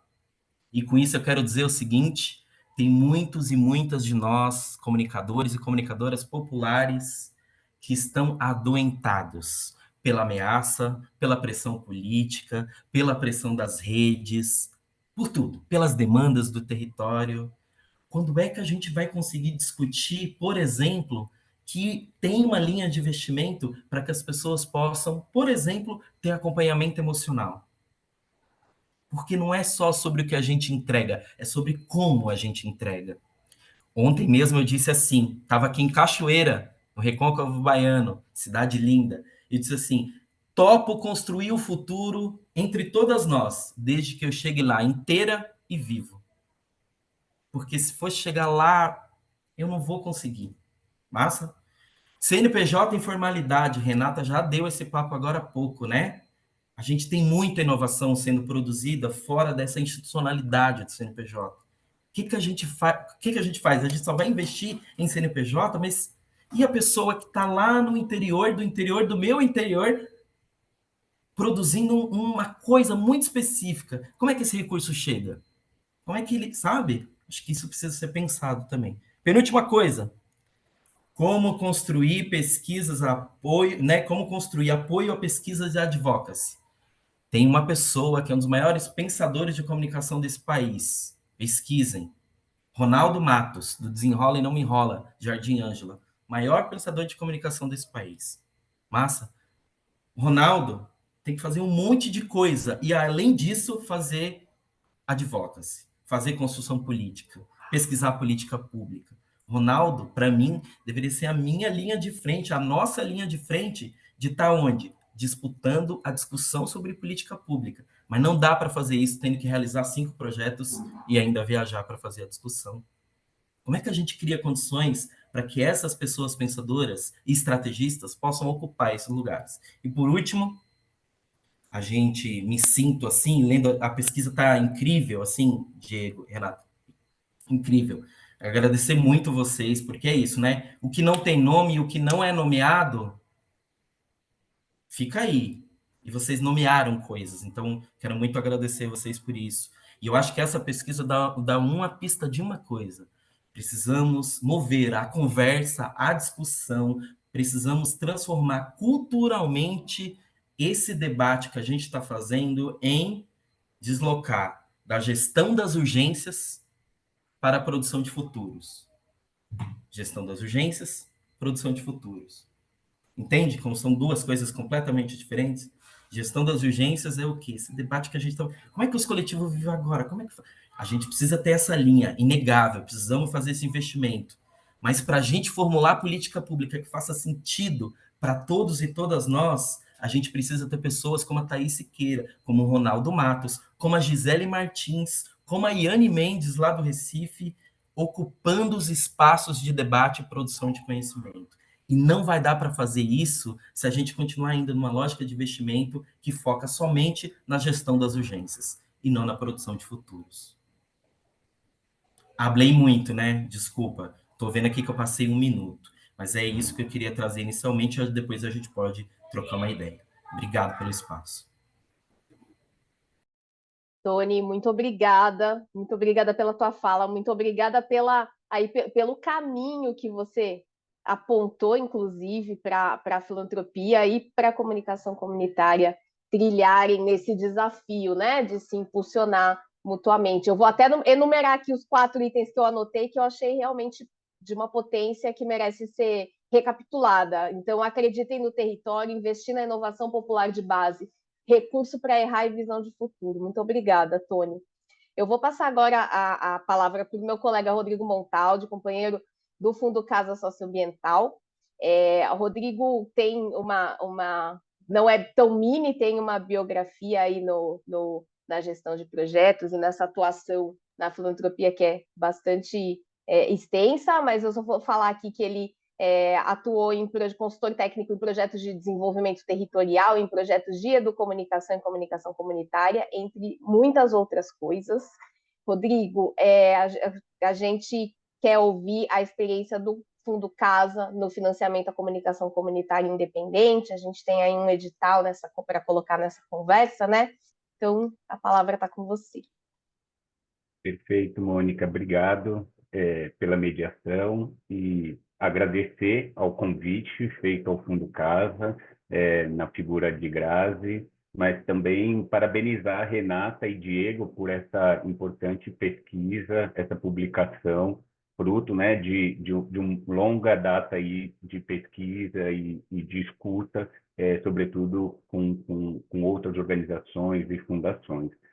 Primeiramente, me apresentar, eu sou Rodrigo, um homem branco, uso barba, no momento já grisalha, tenho cabelo preto, encaracolado, uso óculos e visto uma camiseta florida do Cerrado Brasileiro. Pedi para o Jonathan me apoiar na apresentação, por gentileza. Eu vou fazer uma apresentação um pouco breve, mas trazendo alguns dados sobre a experiência do Fundo Casa no financiamento à comunicação comunitária. Pode ir para o segundo slide, por favor, Jonathan. E de uma forma muito breve, aterrissar o Fundo Casa nessa roda. O Fundo Casa como sendo um fundo, uma organização, né, da sociedade civil que busca promover a conservação e a sustentabilidade ambiental, a democracia, o respeito aos direitos socioambientais através dos apoios financeiros e, sobretudo, do fortalecimento de capacidades de iniciativas da sociedade civil. O próximo, por favor. Alguns números muito rapidamente, mais gerais do Fundo Casa, que completa ano que vem 20 anos de idade. Começamos em 2005 com 35 apoio a projetos e concluímos o ano de 2023 434 apoios, quase 500 apoios. Então, uma totalidade aí de 3.500, mais de 3.500 apoios realizados ao longo de nossos 19 anos. Próximo, por favor. Fazendo um recorte temporal de 2018 a 2023, logo mais entro na comunicação de fato. Esse é um pouco do retrato das populações e dos povos com os quais o Fundo Casa mais apoiou, de 2018 a 2023, dando um destaque para povos e populações indígenas, como um grande recurso sendo disponibilizado para essas comunidades. E lançamos recentemente uma publicação, está muito bonita, muito importante, sobre os apoios às comunidades indígenas ao longo dos nossos 19 anos, mas outras comunidades também o Fundo Casa apoia, como quilombolas, ativistas, agricultores, extrativistas, etc. Próximo, por favor. Nesse slide aqui é para também aterrissar a questão territorial, sobretudo a partir de biomas, que é pelo caminho pelo qual o Fundo Casa realiza seus apoios temáticos a partir dos nossos biomas, e de fato a Amazônia é o bioma com o qual dispensamos a maior parte de recursos, e depois a Mata Atlântica, o Cerrado na sequência. Próximo. E o último slide, talvez mais geral do Fundo Casa, para eu entrar na comunicação de fato, um pouco do recorte territorial, representando tanto a região norte quanto a região nordeste, o grande foco de atuação do Fundo Casa, sobretudo nos anos de 2018 a 2023. Bom, o Fundo Casa atua a partir de chamadas públicas. Essas chamadas foram as chamadas lançadas somente no ano de 2024.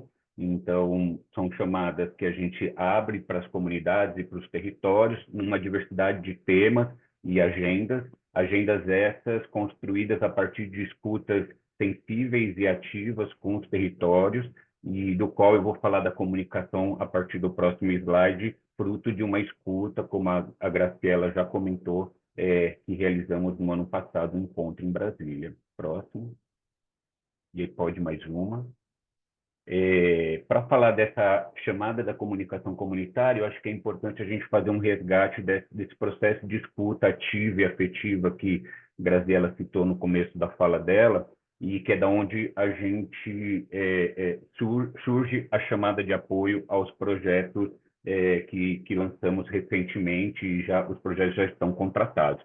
Essa roda de conversa de comunicação, direitos humanos, de justiça climática, ela foi uma roda realizada em agosto do ano passado. Muitas das pessoas que aqui estão presentes participaram dessa roda. Ela teve como principal objetivo provocar uma troca de experiências, de um processo de escuta com organizações, coletivos de comunicação, mas também com financiadores, com redes, e, sobretudo, sobre 3 grandes temas principais que, para a gente, são temas muito importantes dentro do viés da comunicação, que é o combate à desinformação, o fortalecimento da democracia e a defesa e segurança coletiva de pessoas e organizações defensoras de direitos humanos em assuntos ambientais.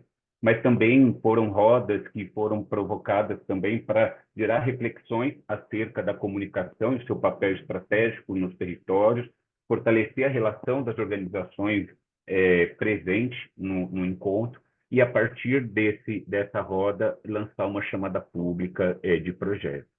Mais um, por favor. E aí, essas rodas, esse processo de escuta, ele foi basicamente dividido em 4 grandes rodas, em 2 dias de evento, onde a gente discutiu comunicação, fortalecimento da democracia, liberdade de expressão e combate à desinformação, mas também discutimos, né, estratégias de defesa e segurança das pessoas e organizações. Tony falou muito disso há pouco. Mas também os gargalos, as oportunidades, como fortalecer a comunicação comunitária a partir dos coletivos e das organizações. E, por fim, uma roda super importante, porque é o gargalo muito apresentado essas organizações, que é a questão dos apoios e do financiamento. Pode passar. A partir dessa roda, desse evento, a gente lança essa chamada, foi uma chamada que ficou aberta até dia 1º de abril, já temos os projetos contratados, e foi uma chamada que teve o seu principal objetivo fortalecer essas organizações, esses coletivos e redes de comunicação comunitária. O recorte escolhido pelo Fundo Casa é um recorte da Amazônia Legal e do Matopiba, então ela é territorializada, e passando a fortalecer essas organizações a partir, né, visibilizar os enfrentamentos que essas comunidades fazem sobre as violações socioambientais, mas também a questão da proteção territorial, a questão da proteção coletiva de defensores e de territórios também.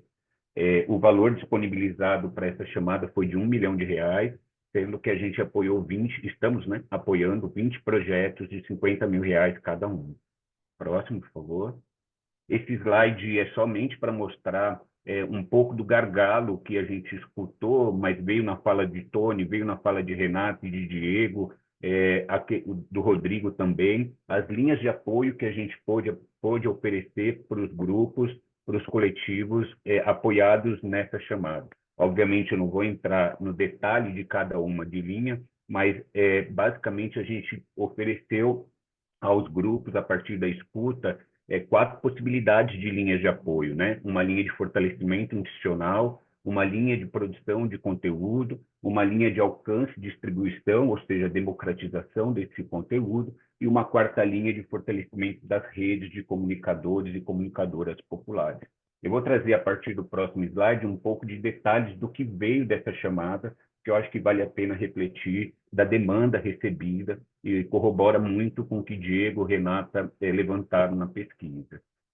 Para a gente, nessa chamada, nós recebemos 108 projetos, aprovamos 20 projetos, como eu comentei há pouco, e aí aqui nesse slide vem um pouco do recorte territorial, e aí, de fato, Pará, um estado que nos demandou muito de projetos, 33 projetos vieram do Pará, mas também Amazonas e Maranhão foram os 3 estados que mais despontaram com projetos que nós recebemos. Lembrando que o recorte dessa chamada é Amazônia Legal e Matopiba, né? Por bioma, de fato, a Amazônia representa 80 projetos recebidos dentro dos 108, então é a maior parte de projetos com os quais a gente recebeu, e a região norte também desponta com a maior parte de projetos com os quais a gente recebeu dentro da totalidade dos 108. Próximo, por favor. Aqui a gente vem um recorte para tentar ilustrar, né, essa questão das organizações, um recorte organizacional. Então, 62 projetos vieram de associações, 19 de coletivos, e aí aqui a gente começa a entrar numa discussão que o Tony apresentou, sobre a questão dos CNPJs, né? A gente teve uma grande parte, se não a grande maioria de projetos que a gente recebeu, de organizações que não têm CNPJ, e o Fundo Casa aceita essa possibilidade de receber projetos de organizações que não têm um CNPJ, sobretudo considerando esse universo da comunicação como foi apontado. Então, movimentos sociais, redes e articulações regionais, né? Mas também associações, ONGs, cooperativas, a gente recebeu projetos. E do ponto de vista da característica dessas organizações, 31 delas são de cidadãos ativistas, mas 29 de indígenas, 14 agricultores, 12 quilombolas, ou seja, a gente teve uma concentração de projetos apresentados por cidadãos ativistas, mas também populações tradicionais, que é o foco dos apoios do Fundo Casa, também representado pelos projetos que a gente recebeu. E aí, mais um, por favor, que aí eu já estou encaminhando para o final. Um pouco do recorte de público e de linhas temáticas dos projetos recebidos, né? Uma vez que a gente está aqui discutindo na minha apresentação, a nossa experiência no apoio à comunicação, a gente entendeu que das nossas demandas que a gente recebeu, dos 108 projetos, a maior parte dos projetos é para realização em territórios indígenas, 40 projetos indicaram projetos a serem realizados em territórios indígenas, mas também tivemos de territórios quilombolas, com 19 projetos, 14 projetos com assentamentos de reforma agrária, mas territórios pesqueiros também representados, extrativistas, e nenhum dos territórios anteriores, o que a gente entende aqui que são os territórios de cidade, né? Territórios urbanos, territórios que não se identificam com esses territórios anteriores.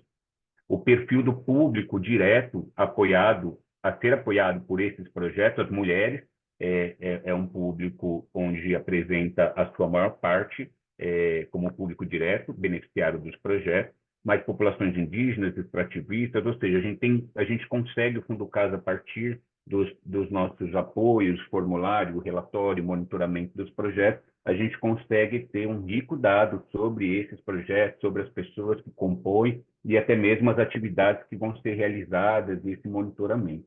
E aí, por fim, do ponto de vista desse slide, mas eu queria fazer... Volta só uma lá, por favor, Johnny.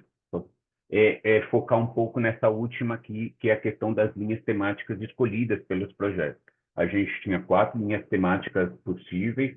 De fato, a linha 1, que é a linha de grande gargalo apresentada por Renata, que é o fortalecimento institucional, foi a maioria dos projetos encaminhados para o fortalecimento institucional. Então, aqui a gente está falando de regularização, a gente está falando de capacitação, a gente está falando de pagamento de recursos humanos, por exemplo.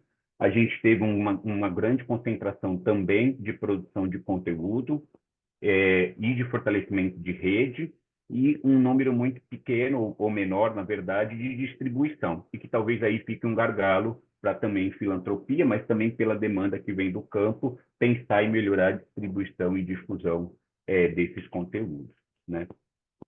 Por fim, um pouquinho mais sobre o que acreditamos, né, que situações difíceis precisam ser encaradas com muito cuidado e seriedade, mas não podemos abrir mão da leveza e da esperança.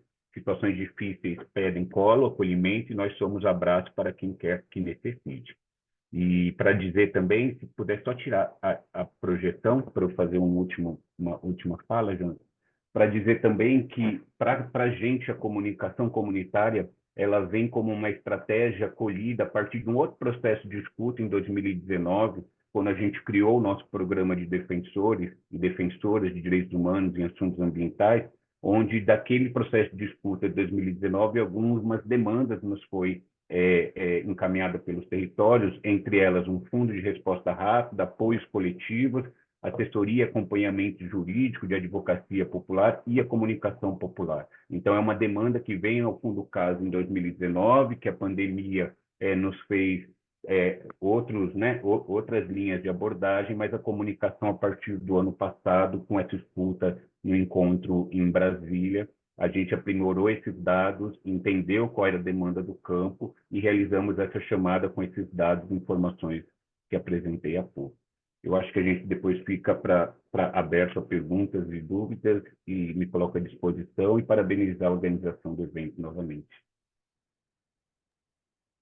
Obrigada, Rodrigo. Obrigada por trazer os detalhes dessa experiência. Eu vou passar as perguntas, porque a gente tem aí 16 minutos para encerrar o nosso encontro, e vamos aí tentar respeitar o tempo de todo mundo, as agendas e a fome da hora do almoço, né? Eu vou direcionar para apenas uma pessoa responder cada uma das questões, mesmo aquelas que o público não direcionou, para a gente ter tempo de passar por todas elas, não deixar nada para trás, tá bom? Se alguém tiver alguma coisa contra aí de quem está assistindo, coloca no chat, fala, eu queria ouvir de tal pessoa, a gente vai tentando aqui arrumar da forma como for possível dentro do tempo que temos. A Adriana pergunta, eu vou pedir para o Rodrigo Savazoni comentar isso, como seria possível... Desculpa, se os painelistas são a favor de um fundo de investimento público em comunicação comunitária e como isso seria possível sem que isso se tornasse uma moeda de troca político-partidária, né, do ponto do poder público. Rodrigo Savazoni, você pode dar uma... Eu vou pedir para vocês também, gente, para a gente dar uma enxugada nas respostas, para a gente conseguir conversar. Acho que dá para chegar nessa discussão de várias maneiras, né? Primeiro, eu acho que esse é um debate que está colocado. Na verdade, a própria possibilidade de criação de um fundo dessa natureza. Isso apareceu, por exemplo, inclusive no projeto de lei que a excrescência do Arthur Lira colocou em discussão no começo do ano passado, em relação à regulamentação das fake news. E aparece, quer dizer, hoje existe todo um campo se formando nos policy papers internacionais ligados à ideia de construção ou do financiamento à veracidade informacional, né? Vem muito centrado nessa ideia da construção de que não é só especificamente combater a mentira, mas sustentar e financiar a verdade, né? Aquilo que Tony falava na construção dele, quer dizer, assim, como é que você sustenta a confiança, né? Quer dizer, não existe confiança e reciprocidade, são as bases de qualquer estruturação comunitária.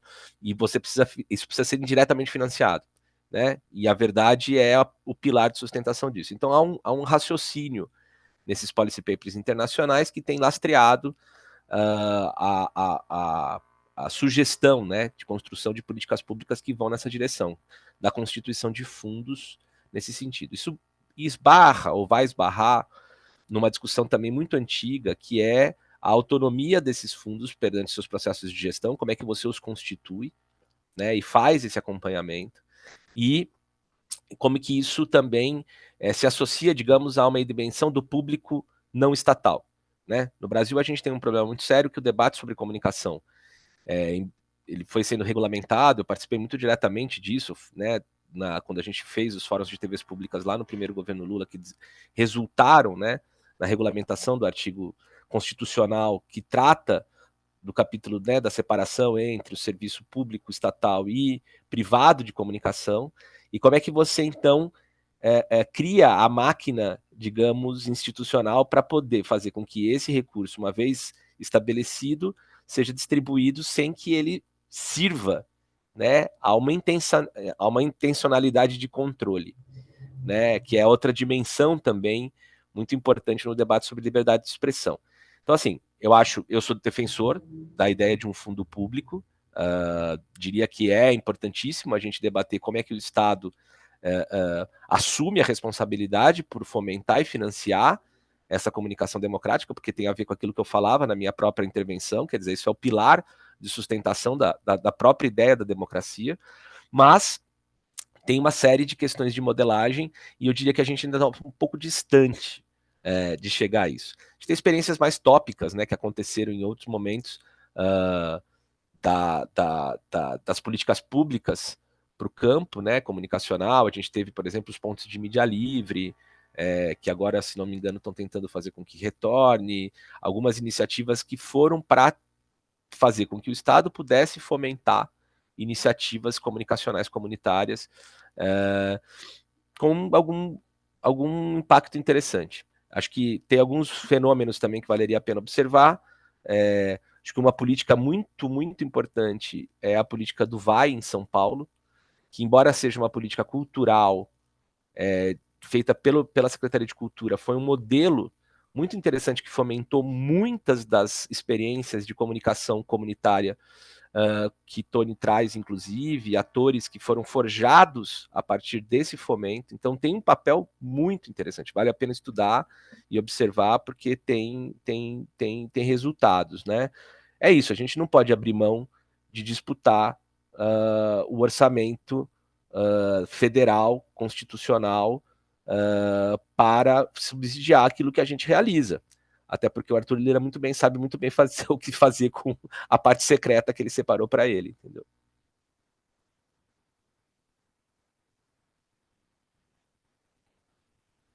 Muito obrigada, Rodrigo. Vou passar aqui agora um combo de perguntas que são mais focadas na pesquisa para Renata e para o Diego. Então, a gente tem aqui uma dúvida da Flávia sobre se vocês identificaram influência da mídia hegemônica na produção comunitária. Essa é uma pesquisa. E aí já vou passar a segunda para o Diego. Essa é uma pergunta para a Renata e a segunda passo para o Diego, que é a pergunta do Adilson, para entender um pouco como vocês pensaram no sentido de mídia de comunicação e mesmo de ação comunitária. Obrigada, Mônica. Flávia, na verdade, o que a pesquisa deixa muito evidente é que as mídias comunitárias trazem algo muito diferente, né, da mídia hegemônica, porque a mídia hegemônica não consegue trazer informações contextualizadas, né, dos territórios. Então, muito como o Tony já trouxe aqui, né, as mídias comunitárias estão muito se debruçando sobre explicar como é que o macro está impactando e se traduzindo nos territórios, né? Elas estão falando, como a Mônica também trouxe aqui no início, né? Sobre pessoas como as pessoas que estão nos territórios, né? Trazendo informações úteis, trazendo informações que ajudam a tomar a decisão. Então, nesse sentido, o que elas fazem em relação à mídia comunitária é muito qualificar a informação, né? Qualificar e contextualizar a informação e também qualificar essa demanda por informação, trazendo que tipo de informação as pessoas têm direito a acessar, né? Então, a gente ouviu, por exemplo, de uma representante de uma rede de comunicação indígena que, além do trabalho territorial, também trabalhava num programa, numa rádio grande, e ela falou sobre como ela usava esse espaço da mídia hegemônica que ela acessava para desmentir e mudar alguns entendimentos sobre o território, né? Então, a mídia hegemônica, que geralmente está distante, né, muitas vezes acaba reforçando estereótipos e desinformação. Então, é uma relação, acho que muito mais assim, né, existem pontos de diálogo, porém de tensão também. Oi, Adilson, que é professor, né, da Universidade Federal Fluminense, eu vi aqui a pergunta, coordena o laboratório do Emerge. Professor, é o seguinte, logo no início da pesquisa, né, quando vocês tiverem a oportunidade de acessá-la e tal, a gente faz a gente acessa, né, vários documentos, vários artigos científicos, e ali a gente vai falar muito sobre a heterogeneidade, né, a diversidade que esse tema traz, né, de comunicação comunitária, mídia independente, comunicação indígena, enfim, ali a gente vai tecendo, né, limitando o que é exatamente, né, do que a gente está falando. Mas eu já te digo que, assim, é bem diverso, né, então... obviamente você deve conhecer, a gente parte de algumas ideias de professores que já se debruçaram sobre esse tema também, né? E dos próprios entrevistados, né?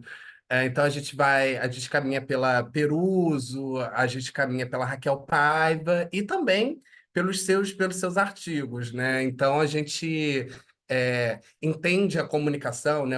Os sentidos de mídia, enfim, da onde a gente está trabalhando como uma base local, regional, popular, independente, comprometidas com a defesa dos interesses e direitos das comunidades em que estão inseridas, que tem uma certa inovação em linguagem e formatos, né? Que elas ampliam, elas abrem essas possibilidades ilimitadas de linguagem e formatos, como o próprio Tony falou aqui, né? Muito importante. Vocês vão ver na pesquisa também que a gente vai falar sobre o uso do humor, sobre o uso da arte, como vias, né, de se trabalhar comunicação comunitária.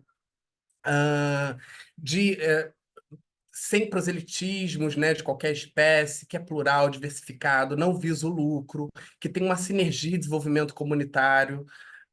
E a própria Raquel Paiva que fala sobre educação crítica para todos, né?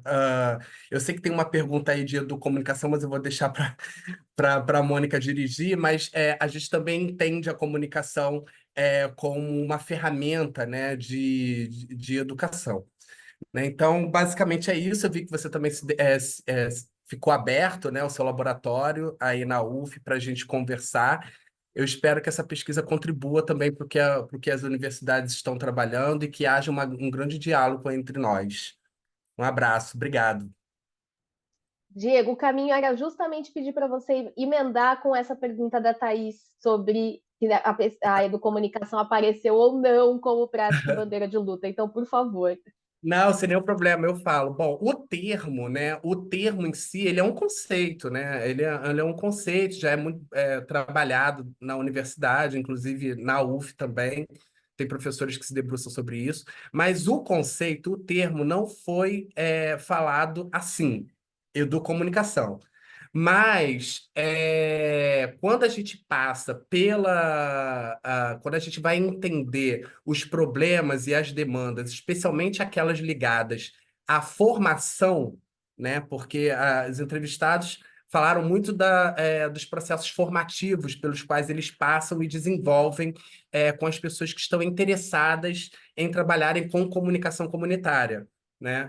Os jovens, enfim. Então a gente percebeu sim que a comunicação comunitária ela é intrínseca quase, né, à educomunicação, né? Então eles praticam muito E acho que deve ser um sub-item, né? Quando a gente falar de comunicação comunitária, certamente está dentro desse guarda-chuva, entender a comunicação e usar a comunicação e as mídias, especialmente, como ferramentas, formativas. Obrigada, Diego. Eu vou passar uma pergunta para o meu colega Rodrigo Montaldi. Eu vou pedir para você ser bem breve para a gente conseguir terminar no tempo. Essa pergunta vem do Luan, que compõe uma plataforma de comunicação popular e colaborativa com atuação no Piauí e Maranhão, Ocorre Diário. A pergunta do Luan é sobre a recente formalização do coletivo e como poderia, a dificuldade de acesso devido a esse pouco tempo de CNPJ e como poderíamos abreviar esse caminho e facilitar ou democratizar o acesso aos recursos. Obrigado, Mônica. Vou ser breve e até sugerir responder essa pergunta, porque o Ocorre Diário foi um dos projetos contratados recentemente por essa chamada nossa. A gente fica muito feliz que o Luan está aqui. E, de fato, para a gente, como eu expliquei na minha fala, a questão do CNPJ ela não é um critério excludente. Então, eu acho que a gente, enquanto filantropia, enquanto financiador, precisamos fortalecer as iniciativas com a estrutura institucional ou aquelas que não tenham e têm interesse de fortalecer ou não têm interesse, por exemplo, como são o caso dos movimentos e algumas redes. Né? O Fundo Casa, e aí só para já ir responder na fala dele, o Fundo Casa tem um programa de fortalecimento de capacidade onde a gente busca fortalecer boas práticas na gestão administrativa, financeira, de prestação de contas, de execução de projeto. Isso fica disponível para quem é apoiado do Fundo Casa, mas para quem não, a gente tem uma série de formações online possível para ser acessado e para ter acesso a essa informação. E, por fim, em específico, a chamada de comunicação, como foi levantado pela pesquisa, mas também apontado pelo Rodrigo, pelo Tony, a necessidade de formação de formadores é um gargalo e é uma necessidade. E aí a gente, então, criou uma comunidade de prática específica para essa chamada, justamente para fortalecer a formação de comunicadores e comunicadoras, como um gargalo que vem da própria pesquisa. A pesquisa apresentou isso, a gente fortaleceu isso nessa chamada, criação de comunidades de práticas para a formação de comunicadores e comunicadoras sobre diversos assuntos, e possivelmente essa questão da gestão, do acesso ao recurso, vai ser pautado nas comunidades de prática que vão acontecer. Obrigada, Rodrigo. Vou passar a última pergunta para o Tony. Tony, a Flávia do IBEAC pergunta se puder comentar quais foram os seus melhores erros nesse processo. É muito boa essa pergunta, não? E aí a gente fechamos a sessão de perguntas com a resposta do Tony. Massa, vou responder, só quero dar um retweet no Salvazone quando ele falou sobre o programa Vai. Pesquisem o programa Vai, quem não conhece ainda, e pesquisem também a Lei de Fomento às Periferias, que também é uma ótima prática de política pública, inclusive construída pela própria população, a população que formatou essa política pública e fez incidência no Estado para que ela fosse implementada. Acho que são duas boas práticas. Sobre o melhor erro, todas as vezes em que eu fiquei absolutamente apaixonado pela ideia que eu tive, eu errei feio. Porque a minha paixão tem que ser sobre a minha audiência, sobre o meu público motivador, sobre as pessoas com quem eu quero dialogar. E com isso, né, librianamente, mineiramente falando, o que eu estou querendo dizer com isso? Que os meus projetos são uma hipótese de transformação, que tem sim elementos que são muito importantes, que tem sim o meu repertório, que tem sim o meu olhar, que tem sim a minha pesquisa. Mas quem vai co-construir isso junto comigo é o meu público motivador. Perceba, não estou falando público-alvo, não estou falando público-alvo, estou falando público motivador. Tirar essa palavra militarizada da conversa também. Porque esse público motivador, ele também vai co-construir junto comigo. Ele não é só um agente que fica ali recebendo as coisas. Ele também produz pensamento, produz conhecimento, produz reflexão. Então é muito importante que eu também olhe para esse público motivador para co-construir junto comigo. Então, Flávia, todas as vezes em que eu falei assim, nossa, essa ideia é muito boa, e me desapaixonei pela minha audiência, eu errei feio, porque em última instância é ela que vai co-construir isso junto comigo, um ponto rápido quero deixar um convite aqui para todas nós, aproveitar essa audiência, que é o quê? E se a gente fizesse um encontro de boas práticas de financiamento, e boas práticas de apoio, e boas práticas de financiamento mesmo, de filantropia para o investimento de comunicação comunitária, favelada, periférica, indígena, quilombola. Por que eu estou dizendo isso? Porque tem organizações como a Brasil Foundation, por exemplo, que tem uma prática que eu acho sensacional, que é o quê? Botar dinheiro entre as pessoas que estão ali apoiadas pela fundação para elas circularem o país em um intercâmbio e troca de conhecimento. Eu acho isso sensacional. Quando é que eu vou ter chance de colar em Mariana para trocar uma ideia com o coletivo de lá? Preciso tirar do meu bolso, preciso tirar de um outro lugar. Não, ela financia esse intercâmbio. E se a gente tivesse um encontro, uma troca entre todas nós, em que a gente trocasse essas boas práticas, um grande feirão de boas práticas? Então, vou deixar o convite aqui e agradecer mais uma vez e parabenizar a Renata e Diego pela construção. Muito bom, obrigada, Tony. É interessante que a partir de um material tão bom e tão rico quanto essa pesquisa, a gente vai trazendo pessoas para a conversa e agregando ainda mais inspirações, ideias, caminhos para seguir, tanto para a comunicação quanto para a filantropia. Muito obrigada a todas e a todos os panelistas. Eu vou chamar aqui de volta para fazer o nosso encerramento a Graciela, a nossa diretora da Rede Comoá.